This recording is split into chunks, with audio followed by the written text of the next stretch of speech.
আজ তোমাদের সাথে শেয়ার করলাম কিভাবে আমার বাড়ির এই সিঁড়িকে একটু অন্যরকম করলাম। আগেই তোমাদের সাথে আমি ওয়াল পেন্টিংয়ের ভিডিও শেয়ার করেছিলাম, আর ওয়ালে পেন্টিং করার পর সিঁড়িগুলো কেমন ফাঁকা ফাঁকা লাগছিল, তাই ভাবলাম ওয়ালের মতো সিঁড়িগুলোকেও সুন্দর করে সাজাই, তাই লেগে পড়লাম। আমার গ্রামের বাড়িতে আমি দেখেছিলাম মাটির সিঁড়িতে কি সুন্দর আলপনা করতে, তাই সেখান থেকে ইন্সপায়ার হয়ে এই আলপনাটা আমার করা।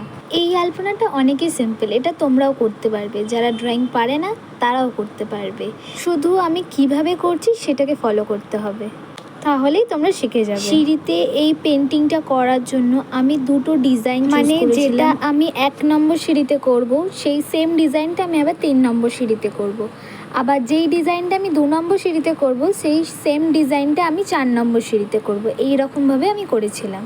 হোয়াইট দিয়ে করার পর সেগুলোকে আরও একটু আকর্ষণীয় করার জন্য আমি ইয়েলো আর রেড কালারটা বেছে নিয়েছিলাম, আর সেগুলো দিয়ে সুন্দর করে হাইলাইট করেছি। আর একটা জিনিস খেয়াল রাখতে হবে, যদি 1 নম্বর ডিজাইনে ইয়েলো কালার দাও তাহলে 3 নম্বর ডিজাইনেও ইয়েলো কালার দিতে হবে, আর 2 নম্বর ডিজাইনে যদি রেড কালার দাও তাহলে আবার 4 নম্বর ডিজাইনেও রেড কালার দিতে হবে। এইভাবেই করতে হবে। আমার ভিডিও দেখে কারা কারা এই আইডিয়াটা ট্রাই করবে সেটা অবশ্যই কমেন্ট করে জানিও।